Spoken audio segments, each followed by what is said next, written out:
Today we will read chapter 4 in civics, growing up as boys and girls. And it is the third unit of this book. And in this section we will read about the gender.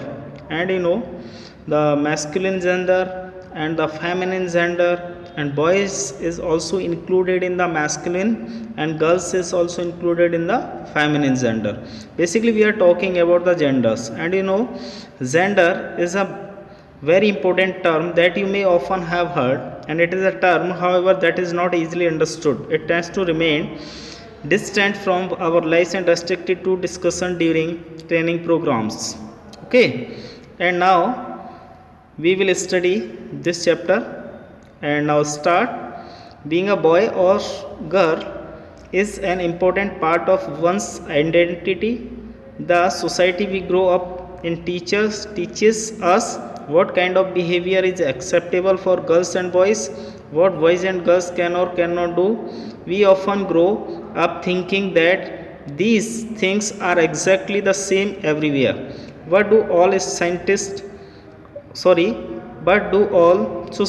look at boys and girls in the same way? We will try and answer this question in this chapter. We will also look at how the different roles assigned to boys and girls prepare them for their future roles as men and women.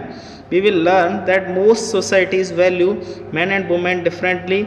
The roles women play and the work they do are usually valued less than the roles men play and the work they do. This chapter will also examine how inequalities between men and women emerge in the area of work. Basically, we are discussing about the boys and girls and how the boys and girls growing up. Boys and girl is a very important part of one's identity. First of all, we know that and who is girl, who is boy, and we can classify the identity on the basis of the gender. The society we grow up in teaches us what kind of behavior is acceptable for girls and boys. And the society has also tell them about that what kind of the behavior will be acceptable for the girls and boys, and what boys and girls can or cannot do. Basically we can say that and boys can do but girls cannot do. How can we discriminate on the basis of the functioning? And we often grow up thinking that these things are exactly the same everywhere. And but do all society look at boys and girls in the same way? क्या कुछ ऐसी societies भी हैं जो इस तरीके का discrimination को फॉलो नहीं करती हैं, या वो दोनों को बॉय और गर्ल्स को समान रूप से देखती हैं? हम ये समझने का प्रयास करेंगे कि ये जो क्वेश्चन है इस चैप्टर में, हम उसे देखेंगे कि कैसे जो अलग अलग रोल्स असाइन किए गए हैं बॉयज़ और गर्ल्स के लिए, उनको प्रिपेयर करने के लिए, उनके फ्यूचर रोल्स के लिए एज अ मैन और वुमेन. क्योंकि जो बॉय होता है इन फ्यूचर वो मैन बनता है और जो गर्ल्स होती है वो वुमेन. और हम ये भी पढ़ेंगे कि अधिकतर जो सोसाइटीज़ हैं उसमें पुरुष और महिलाओं की जो वैल्यू होती है वो अलग अलग होती है. और महिलाओं का जो रोल होता है जो कि वो अपने वर्क कार्य के रूप में जो प्ले करती हैं, यूजुअली उनका वैल्यू जो होता है, वैल्यू ऑफ वर्क जो होता है वो कम होता है एज़ कम्पेयर टू मैन. तो इस चैप्टर में हम ये सब एग्जामिन करने का प्रयास करेंगे कि जो असमानता होती है पुरुष और महिला के बीच में, है ना, एरिया ऑफ वर्क में. क्योंकि हम ये देखते हैं कि जो महिलाएं कार्य करती हैं तो वो पुरुष उस कार्य को नहीं करने में उनको जो है कहीं ना कहीं सेम फील होता है, जबकि पुरुष जो कार्य करते हैं अधिकतर महिलाएं आजकल वो काम कर रही हैं. तो महिला और पुरुष का जो भेद होता है, अगर हम इसको कहें तो इसको जेंडर इनइक्वलिटी कहते हैं, है ना. इसको लिंग असमानता कहा जाता है, जो कि हमारे देश में बहुत ही ज़्यादा व्याप्त है. क्योंकि अगर हमारे देश में और हमारे समाज के अंदर अगर आप देखेंगे तो ज़्यादातर हम क्या करते हैं कि पुरुष जो हैं उनको श्रेष्ठ माना जाता है और महिलाओं को जो है निम्न माना जाता है. क्योंकि हमारा जो समाज रहा है वो एक पुरुष प्रधान समाज रहा. लेकिन एजुकेशन ने एक सबसे बहुत ही इम्पोर्टेंट रोल प्ले किया है, जिसके माध्यम से महिलाओं में अशिक्षा का जो प्रचार प्रसार था, जो अशिक्षा थी, उसको समाप्त करने में जो है काफ़ी जो है एक तरीके से उपलब्धि हासिल हुई है.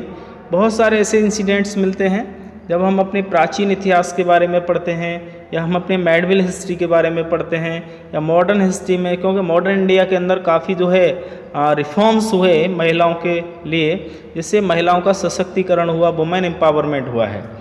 तो growing up in Samoa in the 1920s, एक कहानी हम पढ़ेंगे। ये समोआ जो है, सैमोन चाइल्ड है इन हिज स्कूल यूनिफॉर्म, जो आपको दिखाई दे रहे हैं इस पिक्चर के अंदर। ये जो पिक्चर आप देख रहे हैं ये किसकी है? समोआ की है ना। तो उसके बारे में हम आगे पढ़ेंगे, है ना। Samoan, okay. The Samoan island, part of a large group of small islands in the southern part of the Pacific Ocean. In the 1920s, according to research reports on Samoan society, children did not go to school. They learned many things such as how to take care of children or do household work from older children and from adults. Fishing was a very important activity on the islands. Young people therefore learned to undertake long fishing expeditions. What they learned these things at different points in their childhood. तो 1920s के decade की बात है ना। 1920 के दशक में जो समोआ है ना, वहाँ किस प्रकार से सैमोन एक आइलैंड था, जो एक बहुत बड़ा, अगर हम कहें तो एक ग्रुप है स्मॉल आइलैंड्स का साउथर्न पार्ट में, यानी कि पैसिफिक ओशियन जो है प्रशांत महासागर के दक्षिण हिस्से में। और 1920 के दशक में यहाँ कुछ जो रिसर्च रिपोर्ट्स के अनुसार सैमोन जो सोसाइटी है, चिल्ड्रन वहाँ स्कूल नहीं जाते थे, है ना, वो स्कूल नहीं जाते थे। वे क्या है, बहुत सारी वस्तुएं पढ़ते थे, सीखते थे, ठीक है, जैसे कि बच्चों की देखभाल करना है, हाउस होल्ड वर्क करना है। जो बड़े बच्चे होते थे, जो एडल्ट भी होते थे, वहाँ पर क्या है कि जो फिशिंग था एक बहुत ही वेरी इंपॉर्टेंट जो है एक्टिविटी था उस आइलैंड्स के ऊपर। और जो यंग पीपल्स थे, जो नौजवान जो लोग थे, इसलिए वो क्या है, learn to undertake long fishing expeditions, है ना। But they learn these things at different points at their childhood. लेकिन वो ज़्यादातर जो वस्तुएं या जो चीज़ें हैं वो सीखते थे अलग अलग पॉइंट से अपने बचपन के दौरान। As soon as babies could walk, their mothers or other adults no longer looked after them. Older children, often as young as 5 years old, took over this responsibility. Both boys and girls looked after their younger siblings. But by the time a boy was about 9 years old, he joined the older boys in learning outdoor jobs like fishing and planting coconuts.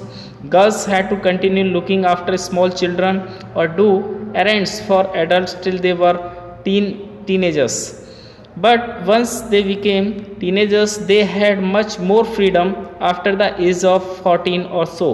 Girls also went on fishing trips, worked in the plantations, learned how to weave baskets. Cooking was done in special cooking houses where boys were supposed to do most of the work while girls helped with the preparations. जल्द ही जो babies होते थे ना, जो बच्चा होता था वो चलना सीख सकता था। उनकी मदर और उनके जो एडल्ट्स हैं, उनसे जो वयस्क हैं, वो ज़्यादा लंबे नहीं, है ना, ज़्यादा लंबे समय तक क्या है वो उनकी देखभाल करते थे। और जो ओल्डर चिल्ड्रन होते थे वो उनकी देखभाल करते थे। और जो यंग है ना, जैसे 5 साल का होता है तो उसकी जो रेस्पॉन्सिबिलिटी जो होती थी उसमें बॉयज़ और गर्ल्स वो क्या है अपने यंगर सिबलिंग्स की देखभाल करते थे, है ना, जो अपने छोटे भाई बहन होते थे उनकी देखभाल करते थे। और एक जो लड़का होता है अबाउट 9 ईयर्स ओल्ड था, और उसने जो है ओल्डर बॉयज़ को लर्निंग आउटडोर जॉब्स के लिए क्या किया, ज्वाइन किया, जैसे फिशिंग है, प्लांटिंग कोकोनट्स है। गर्ल्स जो वो कंटिन्यू करती थी लुकिंग आफ्टर स्मॉल चिल्ड्रंस, है ना, यानी छोटे बच्चों की देखभाल करना है। और जो एक तरीके से अगर हम कहें तो जो एडल्ट्स होते थे वो टीनेजर्स भी, है ना, जो टीनेजर्स कहा जाता था, जो टीनेज होती थी, ठीक है ना। इसलिए लेकिन कुछ अगर हम देखें तो जो टीनेजर्स थे उसमें उनको ज़्यादा फ्रीडम होता था। और जब उनकी एज 14 वर्ष या 14 वर्ष से अधिक हो जाती थी, और जो लड़कियां होती थी वो फिशिंग ट्रिप्स पर जाती थी और प्लांटेशंस में कार्य करती थी, और बास्केट वगैरह जो है वो कैसे बनानी होती है, कैसे बुनना होता है वो सीखती थी। कुकिंग, है ना, जैसे खाना पकाना है, कुकिंग का भी कार्य होता था। और वो स्पेशल तरीके से वो हाउस जो है घरों के अंदर खाना पकाती थी। यहाँ पर जो बॉयज़ होते थे वो अधिकतर क्या करते थे कि वो कार्य करते थे, लड़कियों की सहायता करते थे उनका खाना पकाने में, प्रिपरेशंस करने में जो है वो उनकी मदद करते थे। Growing up male in Madhya Pradesh in the 1960s, 1960 के दशक में जो है मेल्स के बारे में दिया है मध्य प्रदेश में, है ना, उनके बारे में कहा गया है। The following is adapted from an account of experiences of being in a small town in Madhya Pradesh in the 1960s। ये एक जो है अकाउंट जो है, अगर आप कहें एक एक्सपीरियंस अकाउंट है एक तरीके से, जो कहानी ली गई है। एक छोटा सा कस्बा है मध्य प्रदेश का 1960 के दशक में, वहाँ से इसको एक्सेप्ट किया गया है। From class 6 onwards, boys and girls went to separate schools. The girls' school was designed very differently from the boys' school. They had a central courtyard where they played in total seclusion and safety from the outside world. The boys' school had no such courtyard, and our playground was just a big space attached to the school every evening. Once school was over, the boys watched as hundreds of school girls crowded the narrow streets. As these girls walked on the streets, they looked so purposeful. This was unlike the boys who used the streets as a place to stand around idling, to play, to try out tricks with their bicycles. For the girls, the street was simply a place to get straight home. The girls always went in groups, perhaps because they also carried fears of being teased or attacked. ये class 6 से आगे अगर हम देखें तो जो boys और जो गर्ल्स हैं वो अलग अलग स्कूल्स में जाते थे, है ना। जो लड़कियां होती थीं उनके लिए अलग अलग प्रकार के स्कूल्स डिज़ाइन किए गए थे, बॉयज़ के लिए अलग स्कूल बनाए गए थे, है ना। और उनके लिए एक सेंट्रल कोर्टयार्ड था जहाँ पर क्या है कि वो खेलते थे, है ना। उनको वहाँ पर फुल फ्रीडम प्राप्त था और उनके लिए सेफ्टी भी थी आउटसाइड वर्ल्ड से, ठीक है ना। और जो बॉयज़ थे जिनका स्कूल था वहाँ पे कोर्टयार्ड था, है ना, और उसमें प्लेग्राउंड था और काफ़ी बड़ा वहाँ पर क्या है स्पेस था जो स्कूल के साथ अटैच था। एवरी इवनिंग यानी प्रत्येक शाम को जो है जब स्कूल ओवर हो जाता था तो जो बॉयज़ हैं वहाँ पे 100, है ना, was these 100 of schools girls, है ना, तो वहाँ वो खड़े हो जाते थे। तो क्या है वो लड़कियाँ जो सैकड़ों की संख्या में जो वहाँ से निकलती थी नैरो स्ट्रीट से, तो जैसे ही लड़कियाँ उन स्ट्रीट से होकर के जाती थी तो उनको वो क्या करते थे, देखते थे एक तरीके से, हाँ उनको। तो ये इस प्रकार की जो एक्टिविटीज़ होती हैं वो बॉयज़ के लिए होती थी। तो बॉयज़ ऐसा करते थे जो कि एक तरीके से गलत था।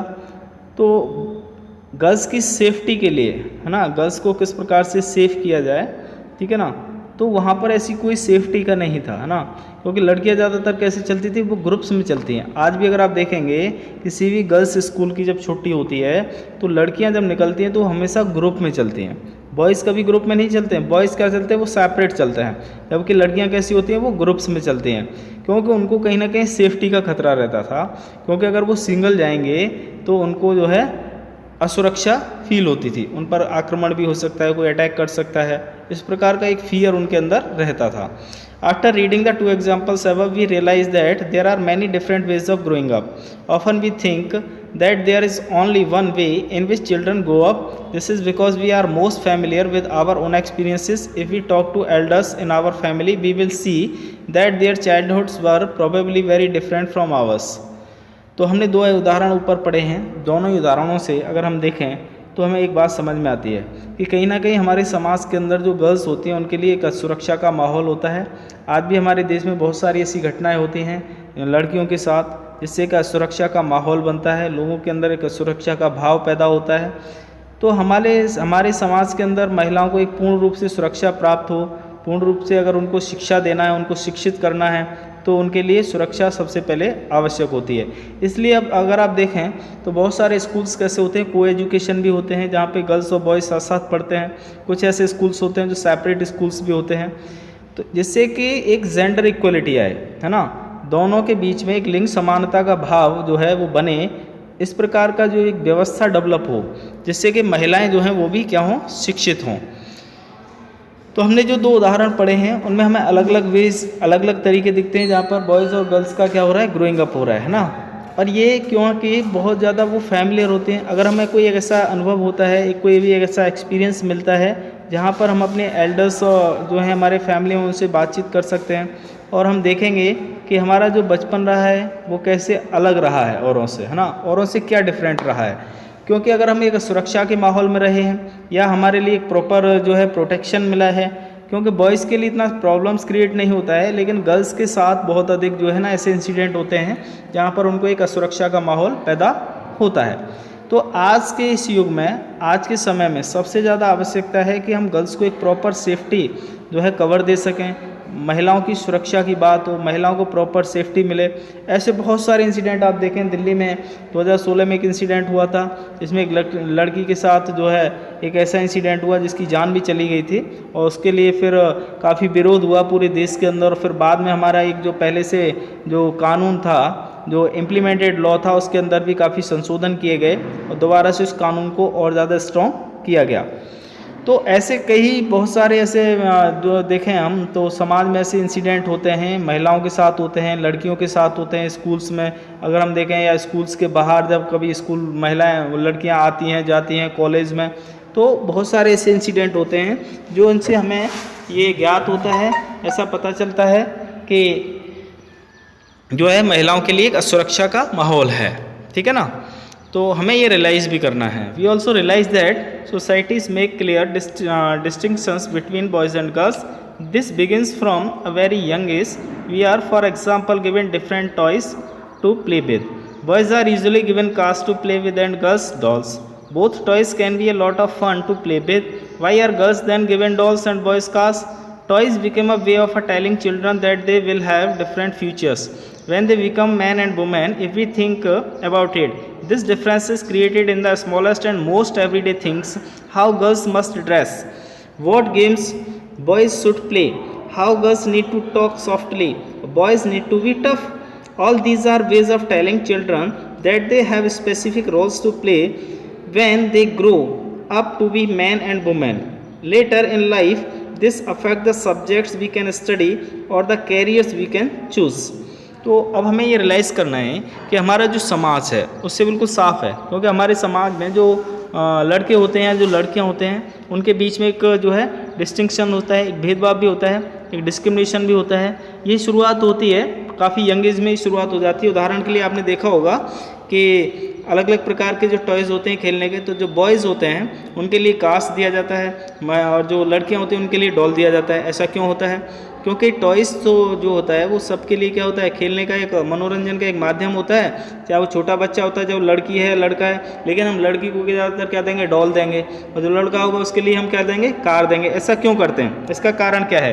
तो जो टॉयज़ होते हैं वो ये बताते हैं कि जो चिल्ड्रंस हैं उनके क्या है, अलग अलग फ्यूचर्स होंगे, है ना, उनका भविष्य अलग होगा। और क्योंकि जो बॉयज़ होगा वो क्या बनेगा, मैन बनेगा, लड़की जो होगी वो क्या बनेगी, वो महिला बनेगी। यदि हम सोचते हैं, उसके बारे में सोचते हैं, तो ये जो डिफरेंसेस जो क्रिएट किए जाते हैं वो बहुत छोटे होते हैं, और ये ज़्यादातर हमारे मोस्टली एवरीडे थिंग्स में होते हैं। जो प्रतिदिन वस्तुओं को जब हम इस्तेमाल करते हैं तो उनमें बहुत सारे ऐसे डिफरेंसेस हमें दिखाई देते हैं। तो जो गर्ल्स होती हैं उनके लिए ड्रेस कैसा होना चाहिए, उनको कौन सा गेम खेलना चाहिए, लड़कों को कौन सा गेम खेलना चाहिए, उनका ड्रेस कैसा होना चाहिए, लड़कियों को सॉफ्ट बोलना चाहिए, लड़कों की जो है वो टफ बोलने की आवश्यकता है ना। तो इस प्रकार की जो चीज़ें होती हैं वो कहीं ना कहीं डिस्क्रिमिनेशन बनाती हैं, और उसी से जो है उनका एक फ्यूचर बनता है। उनका फ्यूचर के जो है उनको सिखाया जाता है एक तरीके से कि आपके फ्यूचर में आपको क्या करना है। उसका जो एक स्पेसिफिक रोल होता है, जब वो ग्रो अप होते हैं मैन और वुमेन के रूप में, बाद में लाइफ में जो है उसका एक अफेक्ट, उसका एक प्रभाव दिखता है सब्जेक्ट के रूप में कि उनको कैसे वो कैसे स्टडी कर सकते हैं, वो अपना कैसे कैरियर बना सकते हैं, उनको क्या चूज़ करना है। ये सारी चीज़ें जो है ना वो उसके ऊपर निर्भर करती हैं।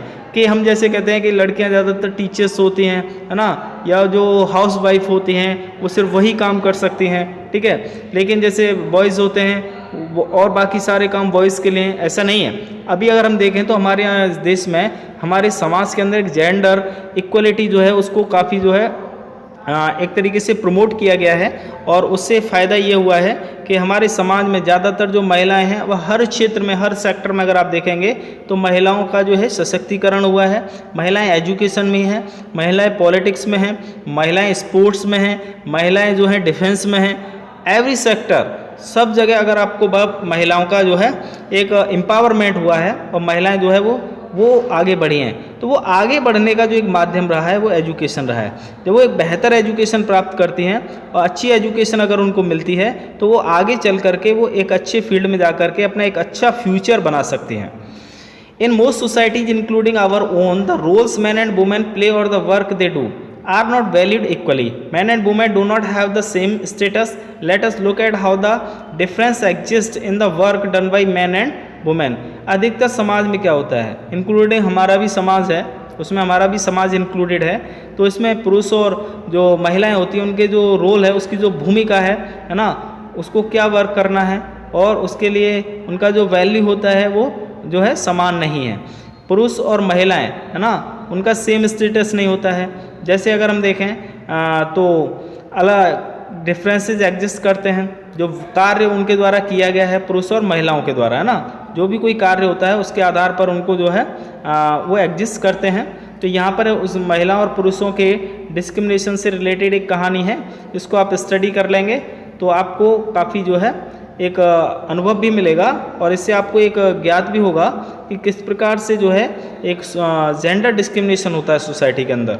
ठीक है ना, तो इस कहानी को स्टडी करेंगे। और यह है my mother does not work, है ना, मेरी माँ कार्य नहीं करती है ना, इसके बारे में दिया गया है। इसको एक बार आप स्टडी करें और स्टडी करने के बाद जो है और इसको समझ लें। ठीक है ना, तो आपको समझ में आ जाएगा। ओके।